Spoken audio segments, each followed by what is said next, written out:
A freezing night, a confused old man shivering in an alley, when a heavily overweight invisible diner waitress named Harper offered him her last $20 and a warm coat. She had no idea she was saving the father of Chicago's most ruthless crime syndicate boss.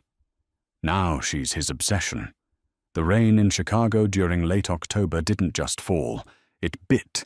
It carried a freezing, miserable wind off Lake Michigan that sliced right through the thickest winter coats. Harper Quinn knew this all too well as she lugged a heavy trash bag out the back door of O'Connor's Diner on Lincoln Avenue. Harper was 26 years old, wore a size 22, and had spent the entirety of her adult life being profoundly invisible. When you were a fat girl in a city obsessed with status and sleek appearances, people didn't look at you. They looked through you. They saw a shape, made a quick, usually unkind judgment, and moved their eyes elsewhere. Harper had internalized this long ago. She kept her head down, worked her grueling 12-hour night shifts, serving drunk college kids and exhausted cab drivers, and went home to her cramped studio apartment on Diversey Parkway. Tonight the diner had been hell. The waistband of her polyester uniform had been digging painfully into her stomach all night, chafing her skin raw. Her feet swollen from carrying her heavy frame across the cheap linoleum floor for 12 straight hours, throbbed with a dull, relentless ache. All she wanted was to toss the garbage climb into her beat-up 2008 Ford Taurus and collapse into bed. She hoisted the heavy black bag into the rusted dumpster, the smell of stale grease and rotting onions turning her stomach. As she turned to head back inside, a faint sound stopped her. It sounded like a whimper. Harper froze the icy rain, matting her messy brown hair to her cheeks. She peered into the shadows between the dumpster and the brick wall of the adjacent dry cleaners. "Hello," she called out, her voice trembling slightly. In this part of the city at 3 a.m., a sound in the alley usually meant trouble. "Per favore," a raspy, weak voice murmured. Harper grabbed her phone, turning on the flashlight app, and stepped closer. Huddled against the wet, freezing brick was an old man. He looked to be in his late 70s, but what immediately struck Harper was the bizarre juxtaposition of his state. He was soaking wet, shivering violently, and missing a shoe. Yet the coat he was wearing, though stained with alley mud, was a luxurious, heavy cashmere. Underneath, she could see a silk tie and a tailored vest. This wasn't a typical homeless man. This was someone who had wandered off and gotten terribly lost. "Oh my God, sir," Harper gasped, rushing forward. Her bad knees protested as she dropped heavily onto the wet asphalt beside him. "Are you okay? Where are you hurt?" The old man looked up at her. His eyes were clouded with confusion, his skin a terrifying shade of pale grey. "Cold," he whispered, his teeth chattering so hard she could hear the clicking over the rain. I don't know where my car is. My son was supposed to." He trailed off his eyes, rolling back slightly. Okay, stay with me," Harper said, panic rising in her chest. She stripped off her oversized bright yellow rain slicker, the only thing keeping her dry, and draped it over his shivering shoulders. The freezing rain instantly soaked through her thin uniform blouse, plastering it to her heavy chest and arms, but she didn't care. "What's your name, sweetheart?" "Di Domenico," he stammered. "Dom." "Okay, Dom. I'm Harper. We need to get you out of this rain." She looked around desperately. The diner was closed. Her manager, Mr. Henderson, had already locked up the front and left through the side door. If she called an ambulance, it might take 20 minutes to arrive in this weather, and Domenico looked like he was bordering on hypothermia right now. "Can you stand? My car is just right there." Harper pointed to the idling Taurus a few feet away. Domenico nodded weakly, but when he tried to put weight on his legs, he collapsed. Harper didn't think twice. Pushing past her own exhaustion, she wrapped her thick arms around his waist, using her substantial weight and leverage to haul him up. She practically carried him, his arms slung over her broad shoulders, shuffling him toward the passenger side of her car. Once she got him inside and blasted the heater, the severity of the situation hit her. He was burning up with a fever, yet shivering. He kept muttering in rapid-fire Italian, clutching his chest. "Hospital," Harper muttered to herself, throwing the car into drive. "I'm taking you to Northwestern Memorial Dom." "No." Domenico suddenly grabbed her wrist with surprising strength, his clouded eyes momentarily sharpened with sheer terror. "No hospitals. Please, they will find me. The bad men." "No hospitals, Harper. I beg you." Harper stared at him bewildered. Dementia, she thought. He was paranoid, but the sheer panic in his voice made her hesitate. He was having a panic attack, gasping for air. If she forced him into an ER, the stress might give him a heart attack. Okay, no hospital," she soothed, pulling the car out of the alley. "I live 5 minutes away. I'll take you to my place, get you dry, and we'll figure out your family in the morning." "Does that sound okay?"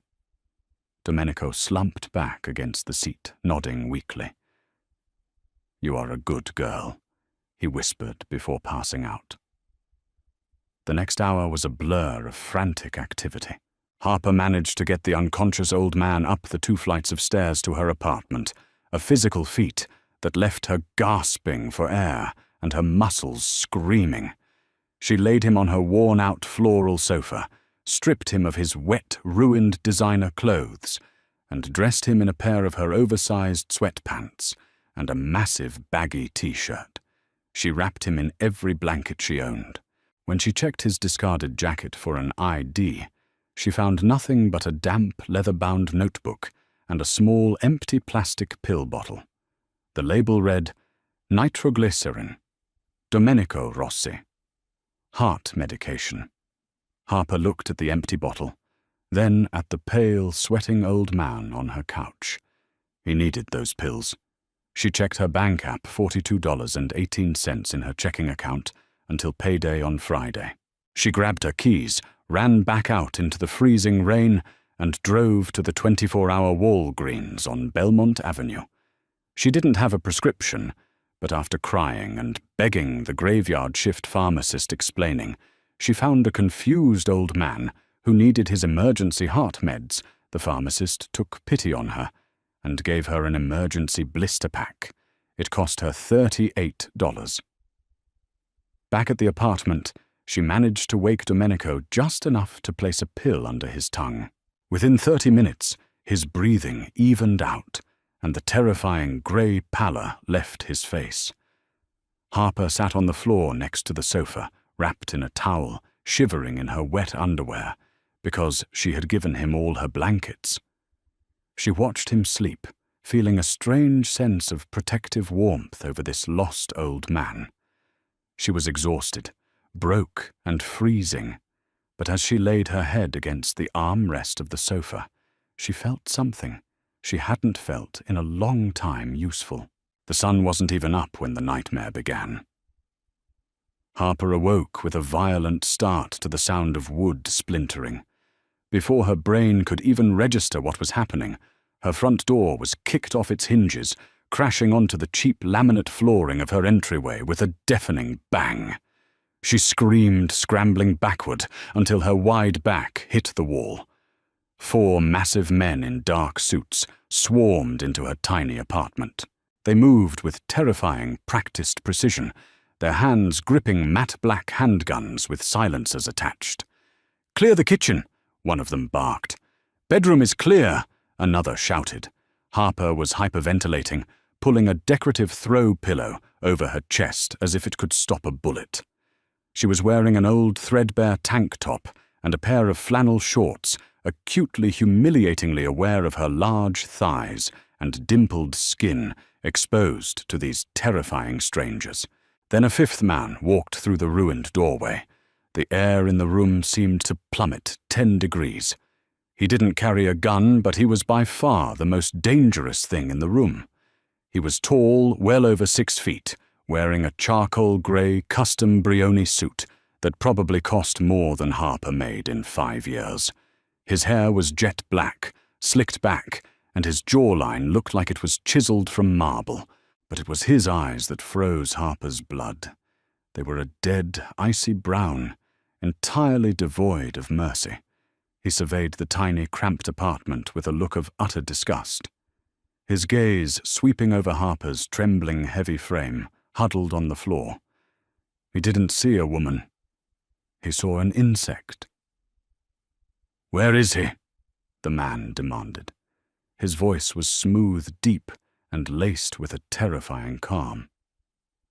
Who? Harper sobbed, tears spilling down her cheeks. "Please, I don't have any money." The man stepped closer, his expensive leather shoes crunching over the splinters of her door. He crouched down, bringing his flawless, terrifying face inches from hers. She could smell his cologne, something woody and expensive, mixed with the faint, metallic scent of gunpowder. "Do not play stupid with me," he whispered, grabbing a fistful of her messy hair and jerking her head back. Harper cried out in pain. "You thought you could take a confused old man off the street, hold him for a payday. You have exactly 3 seconds to tell me where Domenico Rossi is, before I let my men paint this cheap wallpaper with your brains." "Matthew, stop." The commanding, raspy shout cut through the room like a whip. The man holding Harper Matthew froze. He let go of her hair and stood up, whipping around. Sitting up on the floral sofa, tangled in Harper's cheap fleece blankets, was Domenico. He looked groggy, but the confusion from the night before was gone. He looked furious. "Papa." Matthew breathed all the ice, vanishing from his face, replaced by a desperate, frantic relief. He rushed to the sofa, falling to his knees beside the old man. "God, Papa, we've been tearing the city apart. When the driver said you wandered off from the restaurant, I thought the Moretti family had taken you." Domenico ignored his son. With surprising speed, the old man swung his arm and slapped Matthew hard across the face. The smack echoed loudly in the small apartment. The 4 armed goons in the room rigidly looked away, pretending they hadn't just seen the terrifying boss of the Rossi syndicate get struck. "You animal!" Domenico spat in Italian, then switched to heavily accented English for Harper's benefit. "You break into this home. You lay your hands on the woman who saved my life." Matthew looked stunned, a red handprint blossoming on his aristocratic cheek. He looked from his father to the sobbing, overweight girl huddled on the floor. "Saved your life, Papa. She's a nobody. She probably lured you here to—" "Silenzio." Domenico roared, though it sent him into a coughing fit. Harper, acting on pure instinct, scrambled up from the floor, grabbed a glass of water from the coffee table, and handed it to Domenico. He took it gratefully, his eyes softening, as he looked at her. "This girl," Domenico said softly, pointing a shaking finger at Harper, "found me freezing in the mud. I didn't know who I was. I didn't know where I was. She gave me her coat. She carried me up those stairs.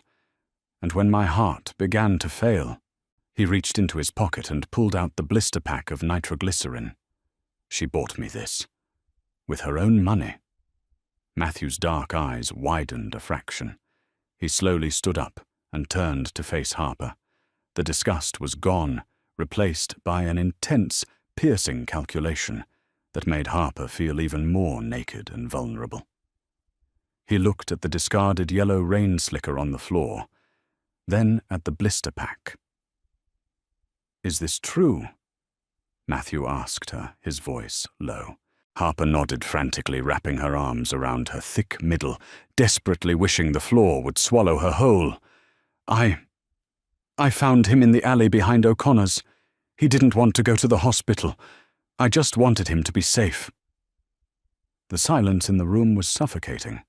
Matthew stared at her, his eyes drifting over her unkempt hair, her tear-streaked, puffy face, and her heavy body. Harper shrank under his gaze, years of bullying and fat-shaming rushing to the surface.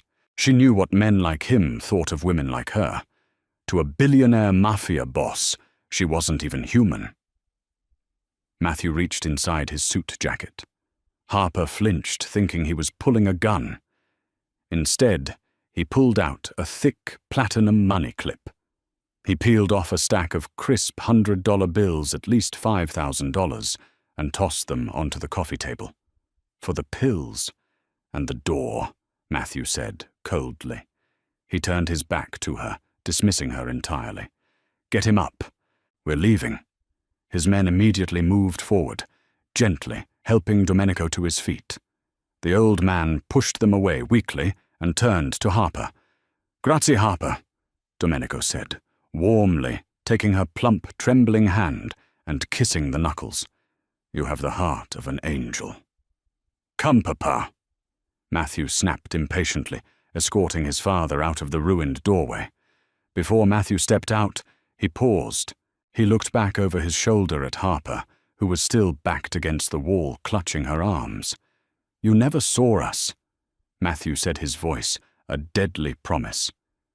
If you breathe a word of this to the police, to your friends, to anyone, I won't just break your door next time. Understand? Harper nodded vigorously, unable to speak, around the lump of terror in her throat. Matthew held her gaze for a second longer than necessary. A flicker of something unreadable crossed his dark eyes before he turned and vanished down the hallway. Harper stood in the silence of her ruined apartment for a long time before she finally collapsed to the floor and sobbed. For a week, Harper tried to convince herself it was a fever dream. She used a fraction of the blood money Matthew Rossi had left to hire a local handyman to replace her front door, installing 3 heavy deadbolts in the process. The rest of the money she hid in an old shoebox beneath her bed. She couldn't bring herself to spend it. It felt cursed. She threw herself back into her routine, desperately clinging to her invisible, mundane life. But the shadows of Chicago felt different now. Every black SUV that drove past her on the street made her heart hammer against her ribs. Every large man in a suit made her palms sweat. However, the strangest change wasn't the paranoia. It was her boss, Mr. Henderson.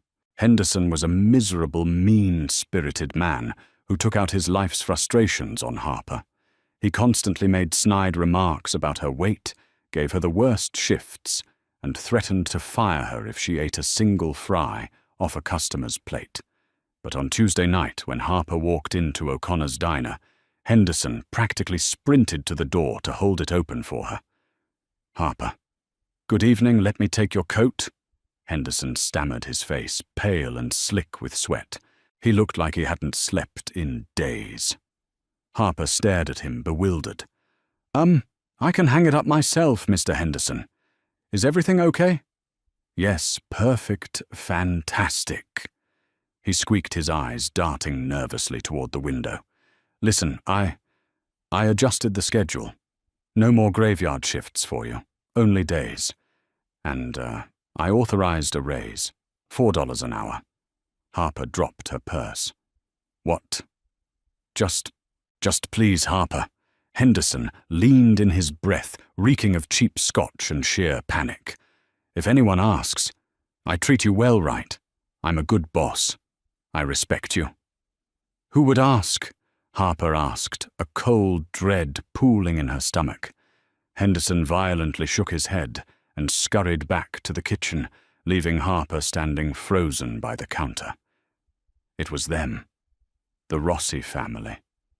They were watching her. The realization hit her like a physical blow. Matthew hadn't just walked out of her life. He had run a background check. He knew where she worked. He knew who her boss was. And he had clearly sent someone to terrify Henderson into treating her better. While most people might find a secret mafia guardian, angel romantic Harper found it deeply, profoundly terrifying. She didn't want the attention of a man who looked like he murdered people before his morning espresso. She just wanted to be left alone. By the time Friday rolled around, the stress was eating her alive. Her anxiety spiked so high she could barely eat, which was ironic, considering how much comfort she usually found in food. It happened after her shift around 9 p.m. She was walking to her car parked 3 blocks down a poorly lit side street because the diner's lot was full.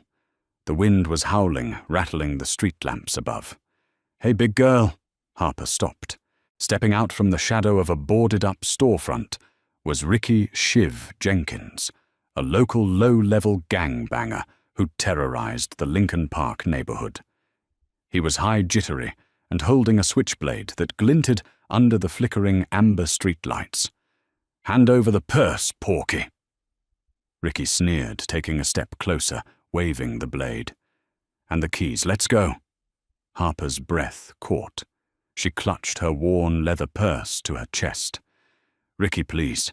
I don't have anything. Just leave me alone." "I said give it here."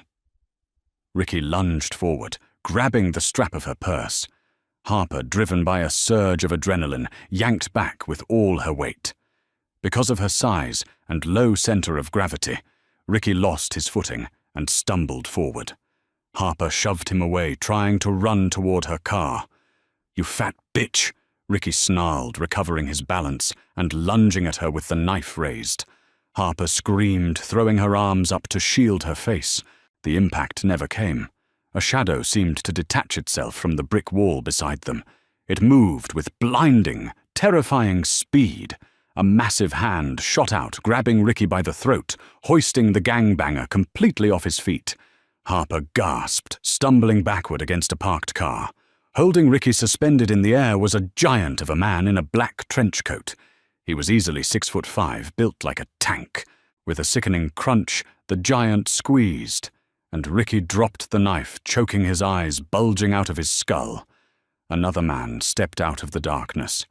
He calmly walked over to the dropped switchblade, picked it up with a gloved hand, and then looked at Ricky. "The boss said nobody touches her," the second man said casually. He then drove his fist directly into Ricky's ribs. The crack of bone was loud in the empty street.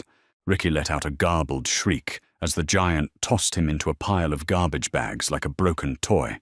"Don't ever look at her again, or we cut your eyes out," the giant rumbled. Harper was paralyzed with shock, sliding down the side of the parked car until she hit the wet pavement. She squeezed her eyes shut, waiting for them to turn on her. Instead, she heard the smooth, terrifying purr of an engine. A sleek, black Mercedes Maybach pulled up to the curb directly in front of her. The rear door swung open. Sitting in the plush leather back seat, bathed in the soft, ambient glow of the car's interior, was Matthew Rossi. He was wearing a pitch-black suit tonight, his collar unbuttoned, looking like a dark prince of the underworld. His icy brown eyes locked onto Harper, who was trembling violently on the pavement. "Get in," Matthew commanded. It wasn't an invitation. No. Harper whimpered, pressing her back against the tire of the parked car. "Please, I didn't tell anyone, I swear. Leave me alone." Matthew sighed a harsh, impatient sound.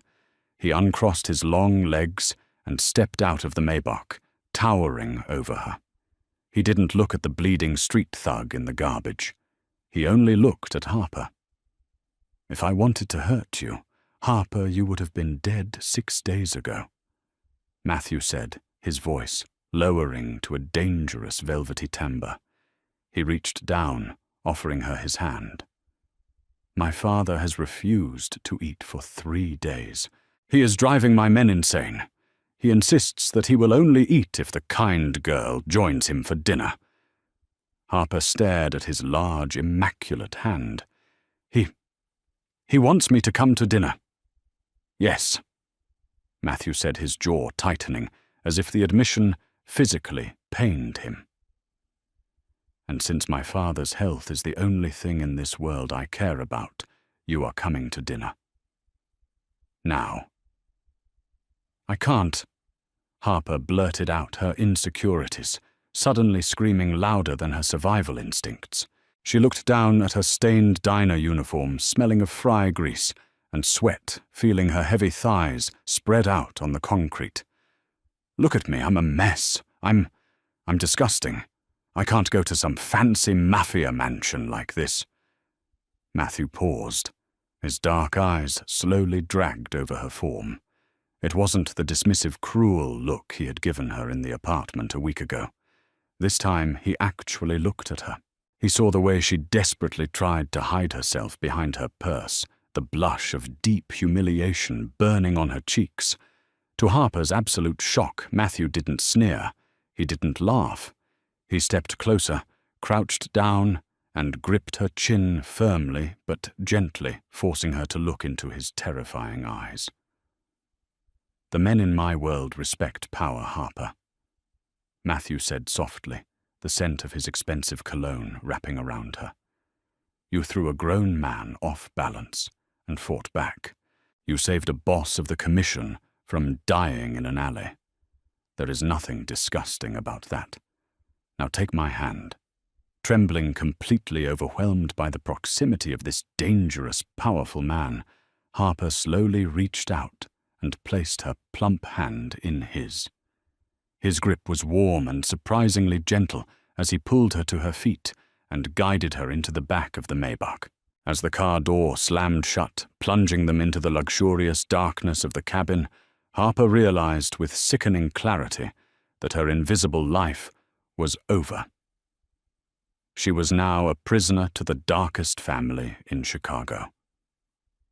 The ride down Lakeshore Drive was suffocatingly silent. The interior of the Maybach smelled of rich leather and the faint, intoxicating scent of Matthew's cologne. Harper sat pressed hard against the passenger door, her hands white-knuckled around her cheap purse, trying to make her large body take up as little space as possible. She felt a burning shame radiating from her greasy, onion-scented diner uniform. Beside her, Matthew Rossi was perfectly still, staring out the tinted windows at the passing city lights, his profile as hard and unforgiving as carved granite. They turned onto Astor Street in the Gold Coast, one of the most historically affluent and heavily secured neighborhoods in Chicago. The car pulled up to massive wrought-iron gates that silently glided open, revealing a breathtaking limestone mansion that looked more like a European consulate than a private home. Armed men in dark suits patrolled the perimeter, their eyes tracking the vehicle. "Out!" Matthew commanded softly as the car stopped. Harper scrambled out her worn sneakers, slipping slightly on the slick cobblestone driveway. She followed Matthew up the wide marble steps and through the towering mahogany front doors. The foyer was a cavernous space of imported Italian marble crystal chandeliers and sweeping staircases. Harper felt like a smudge of dirt on a pristine canvas. Every instinct screamed at her to run, to flee back to the grimy, comfortable anonymity of her cheap apartment. Matthew. Domenico Rossi stood at the top of the stairs, leaning heavily on a silver-handled cane. He looked entirely different from the shivering lost man in the alley. Tonight he wore a tailored burgundy smoking jacket. His white hair neatly combed his eyes, sharp and bright. When he saw Harper, a massive, genuine smile broke across his weathered face. "My angel." Domenico descended the stairs with surprising speed for a man with a bad heart. He bypassed his son entirely and pulled Harper into a warm, fierce hug. Harper stiffened, terrified she was going to get grease on his expensive jacket, but Domenico didn't care. "Look at you. You came." "She needed convincing," Matthew muttered dryly, handing his coat to a silent butler who had materialized from the shadows. Domenico pulled back and finally seemed to notice Harper's distress and her soiled uniform. He shot a withering glare at his son. "You brought her here like this. without giving her a moment to prepare herself. "You have the manners of a stray dog, Matthew." Before Matthew could respond, Domenico turned to a stern-looking older woman in a pristine housekeeper's uniform, who stood nearby. "Carmela, please take our guest to the East Wing. Draw a warm bath. Find her something beautiful to wear for dinner." "Yes, Don Domenico," Carmela said, bowing her head. She gestured gently to Harper. "Right this way, miss." Harper wanted to protest, to say she was fine, but the exhaustion and the sheer bizarre reality of the situation silenced her. She followed Carmela through a maze of luxurious hallways until they reached a guest suite larger than Harper's entire apartment building floor. I don't think you'll have anything that fits me," Harper mumbled, her cheeks burning hot as Carmela began opening a massive cedar closet. I'm a size 22. Your boss's clothes won't exactly work." She tried to force a self-deprecating laugh, but it came out sounding like a choked sob. Carmela paused, turning to look at Harper. Her stern face softened. "Signorina, the Rossi family has tailors on call 24 hours a day. But for tonight, I believe we have something perfect." Carmela reached into the back of the closet and pulled out a breathtaking deep emerald green silk wrap dress. This belonged to Don Domenico's late sister. She was a woman of substance like yourself, a true Italian beauty. An hour later, Harper stared at herself in the floor-to-ceiling gilded mirror. The hot bath had scrubbed the diner grease and terror from her skin. The emerald wrap dress draped beautifully over her heavy curves, the luxurious fabric cinching at her waist and flowing elegantly over her wide hips and thick thighs. For the first time in years, she didn't look like a joke. She looked imposing. She looked beautiful. When she was escorted to the formal dining room, the heavy oak doors swung open to reveal a massive table set with fine china and crystal. Domenico beamed from the head of the table, but it was Matthew's reaction that made Harper's heart stumble. He was standing by the fireplace, nursing a glass of amber liquid. When he looked up and saw her, his hand froze halfway to his mouth, the icy, deadened look in his brown eyes shattered, replaced by a flash of raw, undeniable hunger that sent a jolt of electricity straight to Harper's toes. He recovered instantly, his mask slamming back into place, but the air in the room had shifted. It was suddenly heavy, dangerous. Dinner was a surreal blur of decadent food, truffle risotto, perfectly seared filet mignon from Gibson's Bar and Steakhouse, and rich red wine. Domenico dominated the conversation, asking Harper about her life, her dreams ignoring her nervous one-word answers. Matthew barely spoke, but Harper could feel his dark eyes tracking her every movement, watching the way her mouth moved, the way the silk shifted over her chest when she breathed. Just as the plates were being cleared, the heavy dining room doors violently burst open. A man covered in blood, his left arm hanging at a sickening angle, stumbled into the room.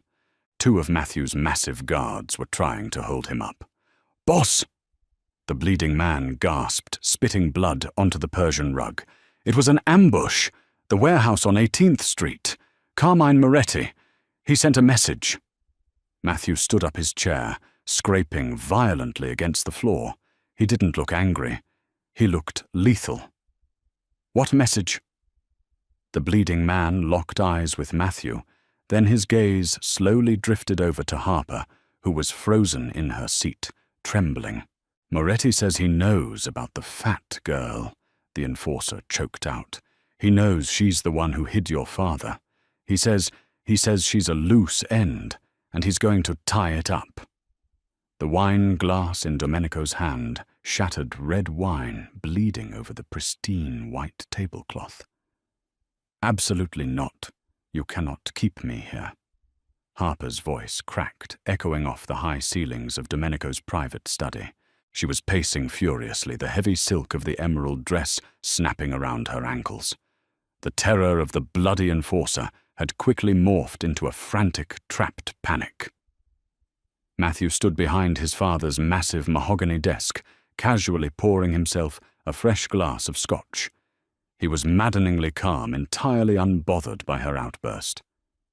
"You're not a prisoner, Harper," Matthew said smoothly, taking a slow sip. "You are a guest, a very heavily guarded guest. I have a job. I have rent to pay. I have a life," she yelled, her chest heaving. "You can't just kidnap me because some rival gang boss knows my name." Matthew set his glass down. His dark eyes locked onto hers, and the temperature in the room plummeted. He walked slowly around the desk, advancing on her like a predator closing in on cornered prey. Harper instinctively took a step back, her back hitting the heavy oak bookshelves. Matthew stopped mere inches from her. He braced his large hands on the shelves on either side of her head, trapping her. He was so close, she could feel the heat radiating off his body, smelling the intoxicating mix of Scotch danger and expensive cologne. "Your boss at O'Connor's has been given a $5,000 bonus and told you are taking a sudden leave of absence." Matthew whispered, his voice a low, terrifying rumble that vibrated in Harper's chest. "Your landlord has been paid 6 months' rent in advance. Your belongings are currently being packed by my men and will be moved into a secure vault. You have no life out there anymore, Harper. Carmine Moretti is a butcher. If you walk out those front doors, he will have his men drag you into a van. He will torture you to punish my father, and then he will dump your body in the Chicago River. Do you understand me?" Harper squeezed her eyes shut, a tear slipping down her cheek. "Why is this happening to me?" she sobbed quietly. I just gave an old man a coat." Matthew's hardened expression faltered. He stared down at her trembling lips, the soft curve of her cheek wet with tears. Slowly hesitant, as if approaching a wild animal, he lifted his hand. His rough thumb gently wiped the tear from her skin. The contact was electric, sending a shiver violently through Harper's body. "In my world," Matthew said, his voice stripped of its icy armor, revealing a startling raw exhaustion. "Kindness is a myth. People only give to get something in return. Money, territory, blood. When my men told me you spent your last $40 on my father's medication, I didn't believe it. I thought you were playing an angle." Harper opened her eyes, looking up into his intense brown gaze. "I'm not a player in your games, Matthew. I'm just nobody." "You are not nobody," he stated fiercely, his thumb tracing the line of her jaw. He looked at her, not with the disgust she was so used to from men, but with a fierce, possessive reverence that terrified her more than the guns. "You are the woman who saved the Don of the Rossi family, and as long as I have breath in my lungs, no one will ever touch you. This house is your fortress now. Get used to it." He stepped back abruptly, the cold mask slipping perfectly back into place. He turned and walked out of the study, locking the heavy doors behind him. Harper slid down the bookcase until she hit the floor, burying her face in her hands. She was alive, but she was trapped. It was a golden cage lined with silk dresses and gourmet food, but a cage nonetheless. Days bled into a week. Harper's existence became a bizarre routine of forced luxury. She wasn't allowed outside the estate walls. She spent her days wandering the massive gardens followed at a discreet distance by armed guards. She read in the sprawling library.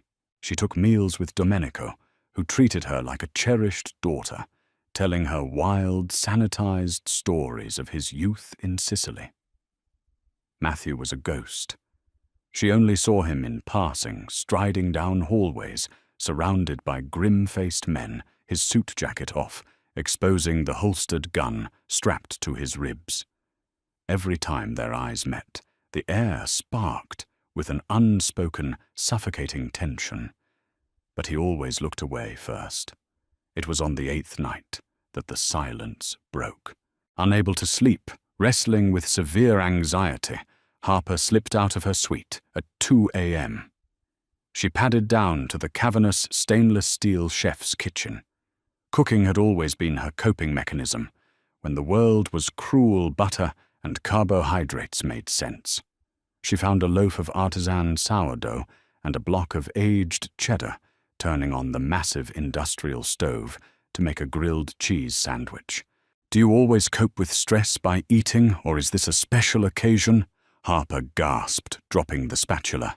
Matthew was leaning against the doorframe, bathed in the dim light of the under-cabinet LEDs. He looked wrecked.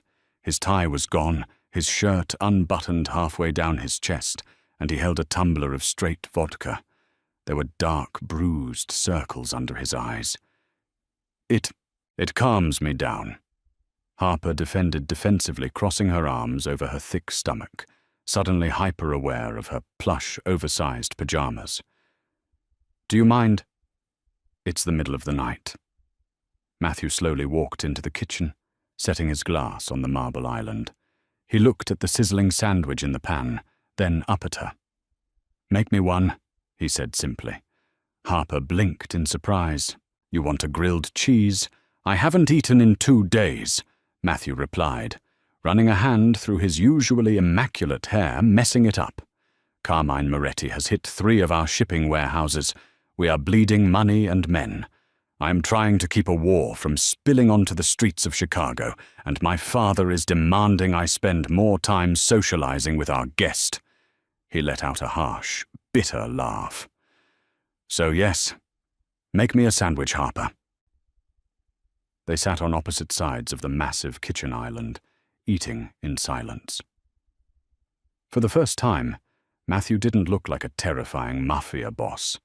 He looked like a deeply exhausted man carrying the weight of a violent empire on his shoulders. "Is this your whole life?" Harper asked softly, breaking the silence. "Just waiting for the next attack." Matthew stopped chewing. He looked at her, really looked at her, his dark eyes stripping away her defenses. "It is the only life I have ever known. But recently, I have found myself distracted by things that do not belong in this life." His gaze dropped to her mouth, lingering there. The tension in the kitchen suddenly spiked, becoming thick and heated. Before Matthew could say another word, the kitchen's intercom system flared to life with a deafening, shrieking alarm. Red strobe lights began pulsing outside the kitchen windows, painting the marble floors in the color of blood. "Boss," a panicked voice crackled over the intercom. "Perimeter breach on the north wall. Multiple armed hostiles. They're inside the gates. Moretti's men are inside." Matthew was on his feet in a microsecond, the exhaustion vanishing, replaced by pure, terrifying violence. He drew a heavy Glock from the holster at his waist and lunged across the island, grabbing Harper's arm. "Move!" he roared. "Now!" The limestone mansion erupted into chaos. The deafening crack of automatic gunfire echoed through the cavernous hallways, shattering priceless baccarat crystal chandeliers and tearing through the imported Italian drywall. Matthew's grip on Harper's arm was a vice of steel as he dragged her out of the kitchen and into the narrow, unlit servants' corridors that wound behind the main rooms of the Astor Street estate. Harper stumbled, her heavy thighs burning with lactic acid, her bare feet slapping against the cold floor. She was gasping for air terror, squeezing her lungs so tightly she felt like she was suffocating. "Keep moving! Do not stop!" Matthew barked over his shoulder, his eyes scanning the darkness with lethal precision. He fired 2 blind shots down a cross corridor, and Harper heard a man scream, followed by the heavy thud of a body hitting the floor. "Matthew, your father," Harper cried out, her chest heaving. "Where is Domenico?" "He's in the reinforced wing with his personal detail. He is safe." Matthew said, kicking open a heavy wooden door that led to the grand foyer. "My men are dying out there. Moretti bypassed the perimeter sensors. That is impossible without inside codes." Before Harper could process the horrifying implication of his words, they stepped into the massive marble-floored entryway. Standing between them and the reinforced steel door of the basement safe room was Declan Hayes, the Rossi family's head of security. Declan was a massive, scarred Irishman who had worked for Domenico for 20 years, but right now Declan's gun wasn't pointed at the front door. It was pointed directly at Matthew's chest. "Declan," Matthew said, his voice dropping to a terrifying, deadly calm. He stepped slightly in front of Harper, shielding her wider frame with his own. "What have you done?" Declan sneered, his finger whitening on the trigger. "Sorry, boss. Moretti offered me the entire Southside operation and a seat at the commission. You've been distracted lately. Soft. Letting this fat diner waitress sleep in the guest wing while we bleed money on the streets. It's bad for business." "You are a dead man," Matthew promised, raising his Glock. But Declan fired first. The gunshot in the marble room was louder than a bomb. Matthew let out a sharp, guttural grunt as the bullet tore through his left shoulder, spinning his large frame around. He collapsed to one knee, his gun clattering across the slick marble floor, sliding completely out of reach. Blood instantly bloomed, soaking through his pristine white dress shirt in a horrifying crimson wave. Declan chuckled, walking slowly toward them, aiming the gun at Matthew's head. "Nothing personal, Matthew. Just a change in management." Harper was frozen. The man who had protected her, the invincible, terrifying Mafia king, was bleeding out on the floor. Declan was going to execute him, and then he was going to kill her. She was just a waitress. She was nobody. She was just the fat girl who took out the trash. No. A primal volcanic rage suddenly erupted in Harper's chest. She looked at Matthew bleeding on the floor, and something inside her snapped. She wasn't going to die, cowering. As Declan stepped within 3 feet, cocking the hammer of his gun, Harper let out a scream that tore her throat raw. She didn't try to run away. She threw herself entirely forward. Declan, expecting her to flee or beg, was caught completely off guard. Harper used every ounce of her 250-pound frame, launching herself like a battering ram directly into Declan's chest. The sheer unexpected mass and momentum of her body hit the enforcer with the force of a freight train. Declan let out a breathless gasp as his ribs cracked under her weight. The gun fired wildly into the ceiling as they both went crashing to the hard marble floor. Harper landed heavily on top of him, knocking the wind entirely out of his lungs. Declan thrashed violently, trying to throw her off, but Harper's low center of gravity and absolute desperation made her an immovable boulder. He punched her hard in the ribs, the pain exploding in her side, but she didn't budge. She scrambled her thick fingers blindly across the floor until she felt the heavy, solid brass base of a standing coat rack. With a feral cry, she gripped the brass base, hoisted it up with both hands, and brought it down violently against the side of Declan's skull. The traitor went completely limp. Harper rolled off him, gasping, her plush pajamas soaked in her own sweat and Declan's blood. She pushed herself up onto her hands and knees, trembling so violently her teeth chattered. "Harper!" She whipped her head around. Matthew was staring at her from his position on the floor. His hand was clamped over his bleeding shoulder, his face pale, but his dark eyes were wide, with absolute, unrestrained awe. He had just watched a woman most of his men dismissed as weak and invisible absolutely destroy a highly trained hitman. Before Matthew could speak, the front doors violently burst open. Dozens of men in black tactical gear flooded the room. Harper screamed, covering her head, but Matthew painfully raised his good arm. "Hold fire!" Matthew roared. It was the Rossi reinforcements. At the head of the pack was Domenico, flanked by 8 heavily armed guards, his eyes wild with panic, until he saw them. "Secure the perimeter!" Domenico bellowed, rushing forward. "Get a doctor. Now!" Matthew ignored his father. He ignored the men swarming the room, dragging Declan's unconscious body away. He painfully dragged himself across the bloody marble until he was sitting right next to Harper. He reached out with his uninjured arm and pulled her heavy, shaking body against his chest, burying his face in her messy hair. "You are magnificent," he whispered fiercely against her ear, his blood staining her pajamas. Absolutely magnificent. The aftermath of the Astor Street siege was swift and brutal. With Declan's treachery exposed, the Rossi family completely decimated Carmine Moretti's organization within 48 hours. The streets of Chicago ran red, but inside the mansion, there was only the quiet beep of medical monitors. 3 days later, Harper sat in a plush armchair in Matthew's private, heavily guarded bedroom. He was propped up against the pillows, his chest bare, a thick expanse of white bandages wrapping his shoulder. He looked tired, but the icy, deadened look that used to haunt his eyes was gone. Harper was nervously twisting the fabric of her oversized sweater. The adrenaline had worn off days ago, leaving behind a crushing wave of her old insecurities. The war was over. Matthew was safe. There was no reason for her to stay in this golden cage anymore. "You haven't looked at me in an hour," Matthew noted quietly, his deep voice filling the quiet room. Harper stared at her lap, her cheeks burning. "I should go, Matthew. The doctors say you're out of the woods. Moretti is gone. I can go back to my life now. You can get back to yours."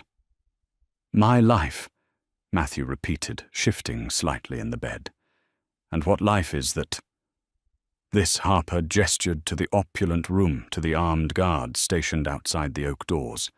"The glamour, the danger, the beautiful plastic socialites you're used to. I don't fit here, Matthew. Look at me. I'm fat. I'm plain. I'm a waitress who smells like cheap coffee. I was just a pawn in your war. But the war is over." "Stand up," Matthew commanded softly. Harper frowned, but she slowly pushed herself out of the armchair. "Come here." She tentatively walked to the edge of his bed. Matthew reached out with his uninjured arm, wrapping his large hand around her thick waist, and effortlessly pulled her down to sit on the edge of the mattress. He didn't let go. His hand slid up, resting warmly against the curve of her stomach, making her breath catch in her throat. When I look at the women in my world, Harper, I see nothing but fragile, hollow shells. Matthew said, his brown eyes burning with a fierce, possessive heat. They would have run or screamed or fainted when Declan pointed that gun at me. But you... He let out a low, rough laugh. You threw 250 pounds of pure fury at him. You broke his ribs. You saved my life. Harper felt tears prick her eyes. I was terrified. You were a queen protecting her king, Matthew corrected fiercely. He cupped her cheek, his thumb brushing away a rogue tear. I'm a man who respects substance, Harper. I respect power. I respect survival. You have all three. Every curve, every inch of you is real. You are the strongest, most beautiful thing I have ever seen. He pulled her down by the back of her neck and kissed her. It wasn't a gentle kiss. It was bruised, desperate, and entirely consuming. Harper gasped, melting against him, her hands instinctively grabbing his uninjured shoulder. For the first time in her 26 years, she didn't feel invisible. She felt worshipped. 3 months later, the opulent ballroom of the Drake Hotel in downtown Chicago was completely booked out for the annual syndicate gala. The remaining bosses of the Midwest Commission were gathered sipping champagne, their eyes constantly darting toward the grand staircase. The room fell into a dead, terrified silence as Matthew Rossi appeared at the top of the stairs. He wore a midnight black tuxedo, looking every inch the ruthless king of the city. But no one was looking at Matthew. They were looking at the woman on his arm. Harper stood tall, wearing a custom-made, breathtaking ruby-red velvet gown that hugged every heavy curve of her body flawlessly. Diamonds glittered at her throat, a gift from Domenico, who was beaming from the floor below. Her hair was styled in soft, cascading waves, and her makeup was flawless. A few murmurs rippled through the crowd, whispers of her size, whispers of her origins. But Matthew simply cast a single lethal glare over the ballroom, and the whispers died instantly. He lifted Harper's hand, kissing her knuckles exactly as his father had done in that cheap apartment months ago. "Are you ready, Mia Regina?" Matthew murmured a private smile reserved only for her. Harper looked out over the sea of powerful, dangerous men. She wasn't the invisible waitress from O'Connor's anymore. She was the woman who broke a hitman. She was the woman who held the heart of the devil himself. She tightened her grip on Matthew's arm, holding her head high, completely unapologetic of her size, her power, or her place in this world. "Let's go say hello to our guests." Harper smiled. The heavy, invisible girl was dead. The Mafia Queen had arrived. Did Harper's incredible transformation from a bullied, invisible waitress into a fierce, unapologetic Mafia Queen leave you screaming for more?